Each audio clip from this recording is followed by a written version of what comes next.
오늘은 12월 9일 생명의 삶 본문입니다. 요한계시록 12장 7절부터 17절까지 말씀을 통해서 오늘 우리들에게 주시는 말씀을 함께 살펴보도록 하겠습니다.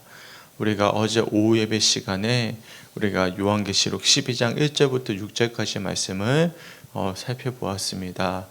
저희가 온라인으로는 올리지 않았는데요. 왜냐하면 제 개인적인 이야기가 많이 들어가 있어서 제가 올리진 않겠지만 이제 다 말씀을 들어보셨기 때문에 어떤 말씀이 이어졌는지는 아마 다 기억하고 계실 거예요.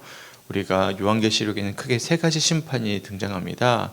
일곱 인 심판, 일곱 나팔 심판, 그리고 이제 15장부터 일곱 대접 심판으로서 이제 심판이 마무리가 되는데, 일곱 나팔이 불러지고 일곱 대접의 심판이 이어지기 전 12장부터 14장까지 이제 막간의 다른 환상이 등장해야 합니다.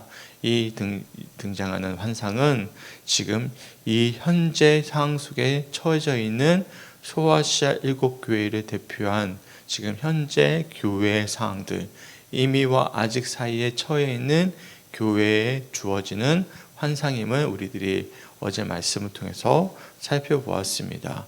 분명히 소아시아 일곱 교회를 비롯한 지금 현재 처해져 있는 이 교회들은 하늘나라에서 쫓겨온 마귀를 통해서 심한 박해를 받기도 하고 또 연단의 과정을 받기도 하겠지만 이미 승리한 싸움을 싸우고 있다는 사실을 우리들이 기억한다면, 우리가 비록 광야와도 같은 시간들을 보내겠지만 이 시간은 우리에게는 시험의 과정이 아니라 또한 하나님께서 인내하게 하시는 연단의 과정이자 또한 훈련의 과정이라는 사실을 우리가 어제의 말씀을 통해서 살펴보았습니다. 어제 말씀에 한 여자가 등장하는데요, 이 여자가 출산을 하게 됩니다. 이 출산을 하게 된 아이는 바로 예수 그리스도였습니다. 이 예수 그리스도를 삼키고자 했던 이가 있었는데 바로 붉은 용이었죠. 이 붉은 용이 오늘 말씀에서 어떤 존재인지를 분명하게 밝혀주고 있습니다. 바로 7절 말씀에 등장하는 하늘 전쟁에 있는 미가엘과 그의 사자들과 더불어 싸워서 패배한 바로 사탄 마귀임을 우리들이 알 수가 있어요. 9절 말씀에 큰 용이 내쫓기니 옛뱀 곧 마귀라고도 하고 사탄이라고도 하며 온 천하를 꿰는 자라. 그가 땅으로 내쫓기니 그의 사자들도 그와 함께 내쫓기니라. 아멘. 그래서 예수님이 탄생하실 때 예수님을 삼키고자 했던 자는 바로 붉은 용 마귀였음을 우리들이 알 수가 있습니다. 실제로 예수님께서 이 땅에 오셔서 그 마귀에 의해서 십자가를 지셨죠. 하지만 어제 말씀에서 우리가 보셨겠지만 그는 다시금 승리하시고 하늘로 올라가셨습니다. 그리고 어제 말씀 6절에 보시면 그 이후로 그 여자가 광야로 도망가서 거기서 1260일 동안, 그러니까 3년 6개월 42달 동안 양육하기 위하여 하나님이 예비하신 곳에 있었다라는 말씀으로 우리가 살펴보았죠. 그리고 시선이 전환되어서 오늘 7절부터 9절까지 말씀에서는 이제 하늘나라의 어떤 영적인 전쟁 가운데 이 붉은 용이 땅으로 쫓겨왔는지에 대한 말씀이 기록되어져 있는 것입니다. 이게 미가엘 천사장을 비롯하여서 이제 하나님을 이제 보좌하는 천사장들과 이제 용이 싸워서 패배해서 땅으로 쫓김을 받았음을 우리들이 알 수가 있어요. 이 말씀을 통해서 우리가 이미 알 수 있는 것은 이미 영적 전쟁 가운데 마귀라는 존재는 패배한 존재라는 사실을 우리들이 기억하셨으면 좋겠습니다. 그러니까 마귀는 이미 졌어요. 우리가 하나님을 의지하는 믿음을 가지고 있으면 이미 마귀는 우리를 이길 수가 없습니다. 그러니까 우리가 마귀를 1대1로 대적하면 우리는 이길 수가 없죠. 왜냐하면 우리는 영적으로 무지하니까요. 영적으로 연약한 자들이니까요. 하지만 이미 예수님이 우리 가운데 계신다면, 예수님의 이름을 우리가 힘있고 말씀을 우리가 붙잡고 있다면 우리는 마귀와의 싸움에서 백전백승 할 수 있다는 사실을 기억할 수 있는 성주교회 성도들이 되시길 주님의 이름으로 간절히 축원합니다. 그래서 11절 말씀에 이렇게 말씀하잖아요. 또 우리 형제들이 어린 양의 피와 자기들의 증언하는 말씀으로써 그를 이겼으니 그들은 죽기까지 자기들의 생명을 아끼지 아니하였도다 라고 말씀하고 있습니다. 우리 형제들이 두 가지를 붙잡고 이겼다라고 말씀합니다. 한 가지는 무엇입니까? 어린 양의 피, 바로 그리스도로 말미암아 이미 승리한 싸움을 싸우고 있고, 또한 자기들이 증언하는 말씀으로써 그를 이겼다라고 말씀하고 있습니다. 여기서 우리가 주목해 봐야 될 표현은 증언이라는 표현이죠. 이 말씀이 그냥 말씀이 아니에요. 말씀만 들고 다닌다고 해서 우리가 이 말씀에 효력이 있는 것이 아니라 이 말씀을 뭐 하는 거예요? 증언하는 것입니다. 증언한다라는 것은 이 말씀이 누구 것이 된 것입니까? 내 것이 된 것이죠. 내 것이 됐기 때문에 내가 무엇인가를 증언할 수 있지 않겠습니까? 그러니까 말씀으로써 증언하는 자들, 그 자들이 이겼다라고 말씀하고 있는 것이죠. 무엇으로부터 이기는 것입니까? 10절 말씀에 내가 또 들으니 하늘에 큰 음성이 있어 이르되 이제 우리 하나님의 구원과 능력과 나라와 또 그의 그리스도의 권세가 나타났으니 우리 형제들을 참수하던 자 곧 우리 하나님 앞에서 밤낮 참수하던 자가 쫓겨났고 라고 말씀하고 있어요. 이 마귀가 땅으로 쫓겨나서 참수하는 거예요. 참수하는 것이 무엇이냐면 계속 우리를 고소하는 것입니다. 하나님께 우리를 막 거짓으로 고소하는 것이죠. 그러니까 우리의 죄책을 우리를 막 죄책감을 불어넣고 우리를 막 거짓되게 막 하나님 저들은 죽어도 마땅한 자들이라고 막 참수하는 거예요. 우리를 막 고소하는 것이죠. 근데 우리는 거기에서 패배하지 않는다라는 것입니다. 영적인 미혹도 영적인 공격도 어떠한 참소도 우리는 패배하지 않습니다. 왜냐하면 우리에게는 이미 예수님께서 우리의 모든 죄를 짊어지시고 죽으셨고 또한 그 말씀을 우리에게 증언이 되어주고 계시기 때문에 그런 것이죠. 이 말씀을 우리가 붙잡는다면 이미 하늘나라에서도 이미 마귀는 패배했고 이 땅 위에서 마귀는 또한 우리 가운데 전쟁 가운데서도 패배할 존재임을 우리들이 알 수가 있는 것이죠. 그래서 이 사실을 알고 있는 그리스도인들은 죽기까지 자기들의 생명을 아끼지 아니하고 이 두 가지 어린 양의 피와 자기들이 증언하는 말씀으로써 그를 이겼고 생명을 아끼지 아니하면서까지도 그들과 싸워 나아갔음을 우리들이 말씀을 통해서 알 수가 있는 것입니다. 하지만 마귀는 포기하지 않습니다. 12절 말씀에 그러므로 하늘과 그 가운데 거하는 자들은 즐거워하라. 그러나 땅과 바다는 화했을진저 이는 마귀가 자기의 때가 얼마 남지 않은 줄을 알므로 크게 분내어 너희에게 내려갔음이라 하더라. 아멘. 마귀는 자기의 때가 얼마 남지 않은 줄을 누구보다도 잘 알고 있습니다. 3년 6개월 42달 1260일 그거 계속 똑같은 표현입니다. 이게 유한한 기간이 있는 거예요. 그러니까 마귀는 이미 패배했다라는 것을 알고 있고 예수님이 재림하시면 그 유한한 기간이 끝나면 자신은 영원히 이제는 갇히는 존재가 된다라는 것을 알고 있는 거예요. 그런데 이 물귀신 작전이죠. 끝까지 우리를 물고 들어가는 것입니다. 그래서 끝까지 그가 우리를 데려가기 위해서 끝까지 우리를 포기하지 않을 것임을 우리들에게 경고하고 있음을 우리들의 말씀을 통해서 알 수가 있어요. 그래서 13절 말씀에 보시면 용이 자기의 땅으로 내쫓긴 것을 보고 남자를 낳은 여자를 뭐한다라고 말씀하죠? 박해한다라고 말씀하고 있습니다. 이 박해한다라는 단어의 원어를 보면 디오코라는 단어입니다. 이것은 뒤쫓는다라는 의미입니다. 이 박해한다라는 것을 다른 뜻으로 표현을 한다면 끝까지 뒤쫓는다라고 볼 수가 있어요. 그러니까 우리가 박해한다라는 것을 달리 표현하면 우리가 넘어질 때까지, 우리가 포기할 때까지, 우리가 인내하지 못하고 이제 손을 놓을 때까지 뭐 하는 거예요? 끝까지 뒤쫓는다라고 우리가 볼 수 있는 것이죠. 우리가 어제 잠깐 오후 예배 시간에 말씀을 나누다가 우리 서장로님이 인내라는 표현에 은혜가 됐다라고 말씀을 하지 않으셨어요? 그러니까 우리가 성령의 9가지 열매 중에서도 제일 마지막 열매가 뭐죠? 절제이지 않겠습니까?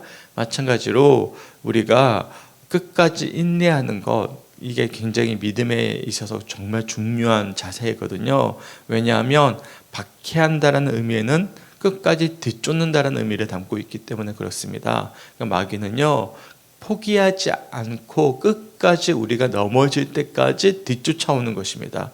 이게 뭐죠? 박해하는 거예요. 그런데 감사하게도 14절 말씀 보십시오. 그 여자가 큰 독수리의 두 날개를 받아 광야 자기 곳으로 날아가 거기서 그 뱀의 낯을 피하여 한 떼와 두 떼와 반 떼를 양육받으매라고 말씀하고 있어요. 여기서 두 가지의 보호를 받는데요. 첫 번째로는 큰 독수리의 두 날개를 받아, 그러니까 독수리의 두 날개를 받아 이제 끝까지 뒤쫓아오는 이 마귀를 이제 멀리 떨어뜨려서 이제 어디로 날아가는 것이죠? 이제 뱀의 낯을 피하여 한 떼와 두 떼와 반 떼를 뭐 하는 거예요? 양육받는다라고 말씀하고 있어요. 보호받는다라고 말씀하고 있는 것이죠. 광야 자기 곳으로 날아가 거기서 그 뱀의 낯을 피하여 한 떼와 두 떼와 반 떼를 양육받는다.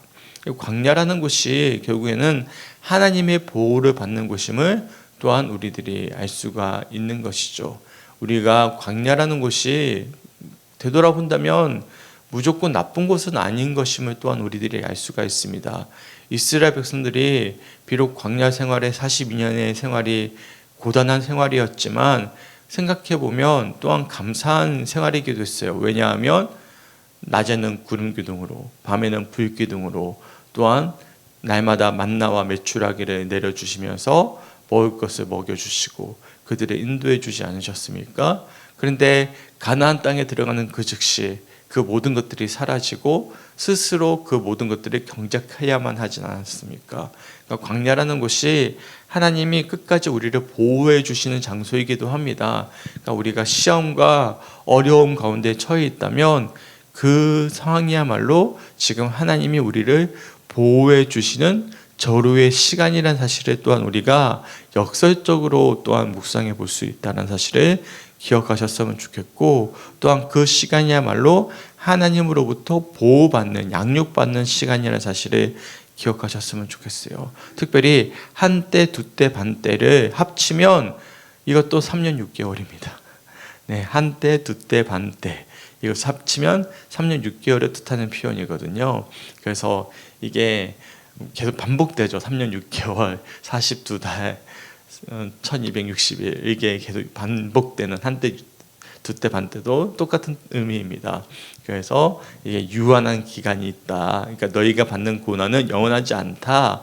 그러니까 마귀가 아무리 우리를 포기하지 않고 박해하고자 뒤쫓아오지만 이것이 영원하지 않고 그 기간 동안에도 하나님은 우리를 보호해 주시고 양육해 주실 것이다 라고 말씀해 주고 있는 것이죠.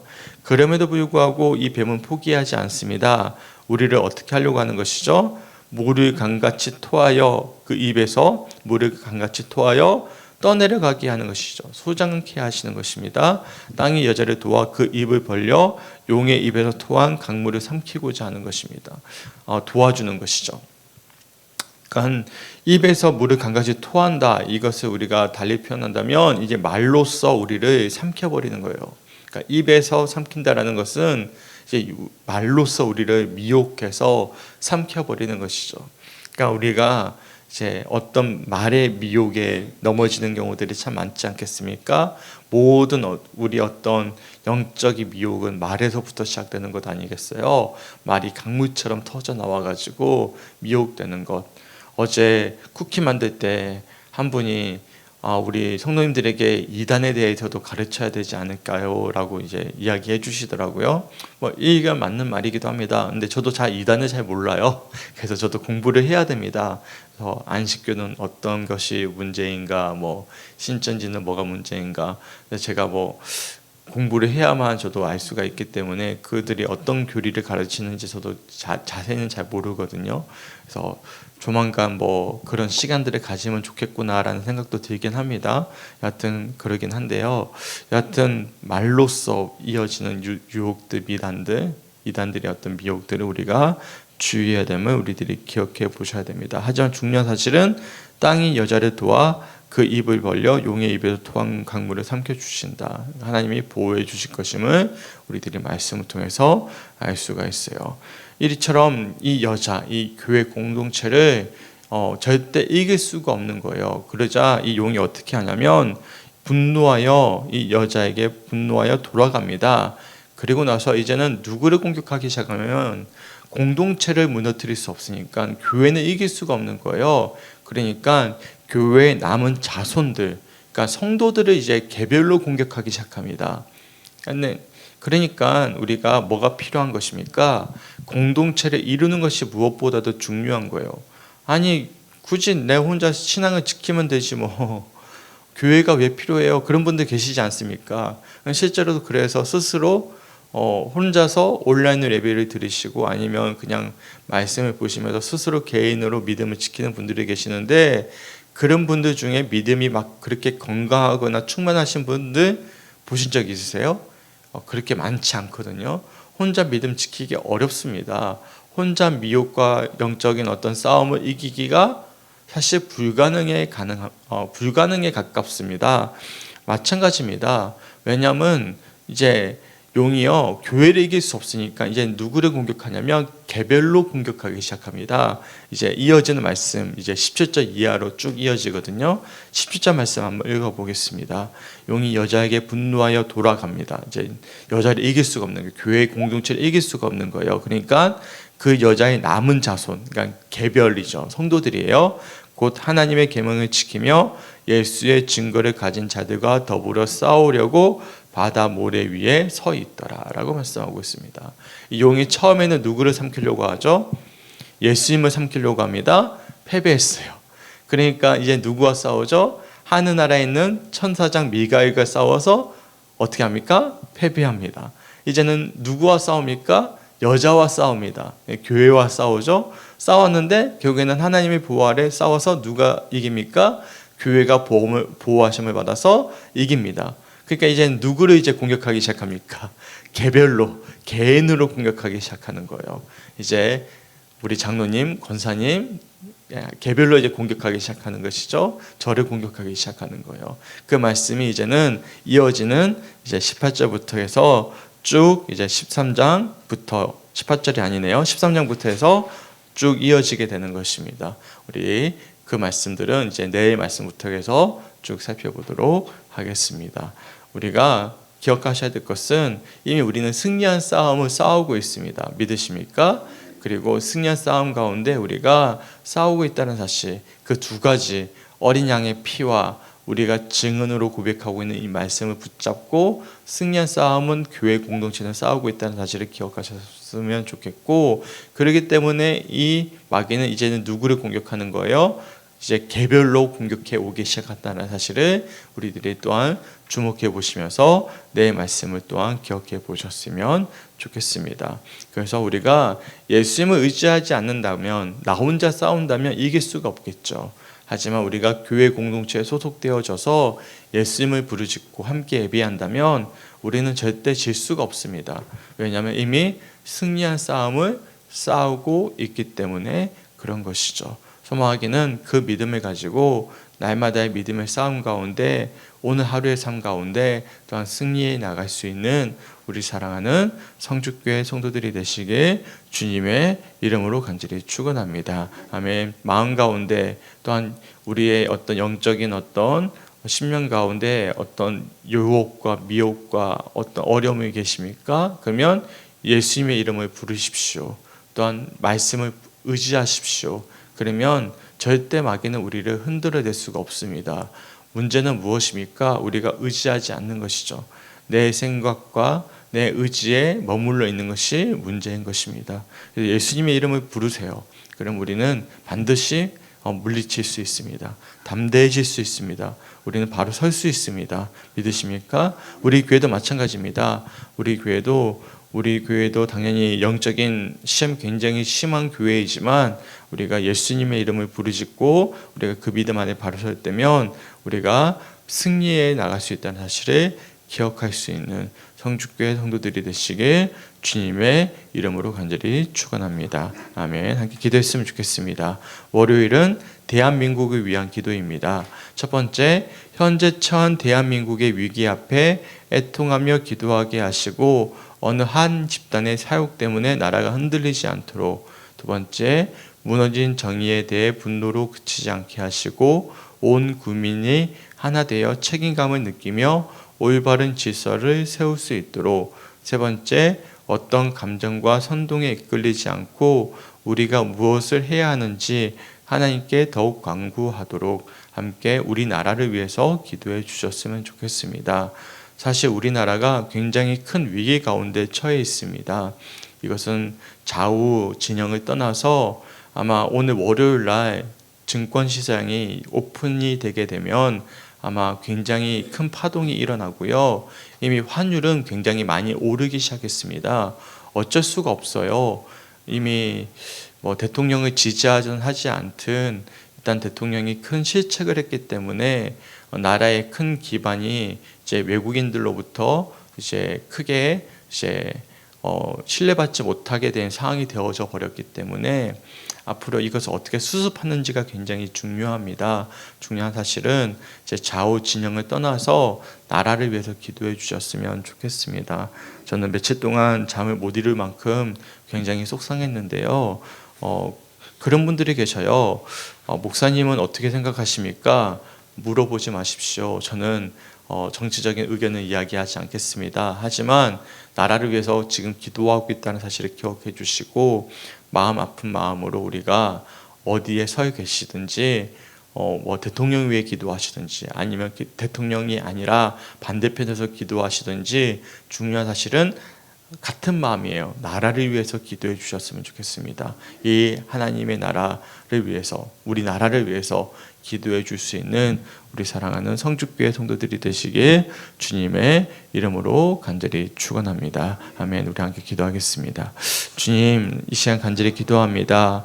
이미 우리는 승리한 싸움을 싸우고 있다는 사실을 기억하면서 하나님 하늘나라에서 쫓겨난 이 마귀가 교회 공동체를 미혹하고 흔들어대겠지만 그럼에도 불구하고 어린 양의 피와 우리가 증언하는 말씀으로 말미암아 우리가 승리하고 우리를 아무리 박해하더라도 독수리의 두 날개와 또한 유한한 기간 동안 하나님께 우리를 보호해 주신다라는 말씀을 또한 믿음으로 붙잡게 하심에 주님 너무나 감사합니다.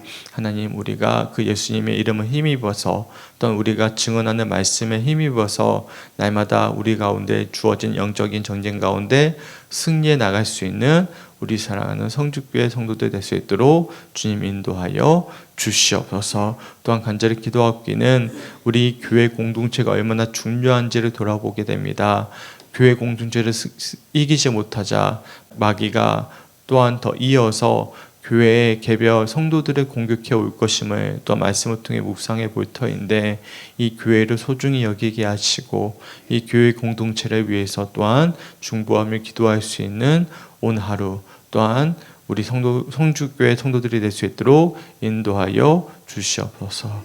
또한 하나님, 오늘 우리나라를 위해 기도하기 원합니다. 주님, 좌우 진영을 떠나서 나라를 위해서 마음 두며 간절히 기도하게 하시고 이 나라를 불쌍히 여겨 주시옵소서. 이 위기의 상을 지혜롭게 잘 타개해 나갈 수 있도록 인도하여 주시고 여야가 함께 이 문제를 잘 지혜롭게 잘 이끌어 나갈 수 있도록 주님 지혜와 명철을 주시고 담대한 용기를 허락하여 주셔서 하나님, 수많은 이들의 기도로 세워진 이 나라가 하나님의 은혜 가운데 이 위기를 기회로 삼아갈 수 있도록 주님 역사하여 주시옵소서. 감사드리며 우리를 사랑하시는 예수님의 이름으로 간절히 기도드렸습니다. 아멘.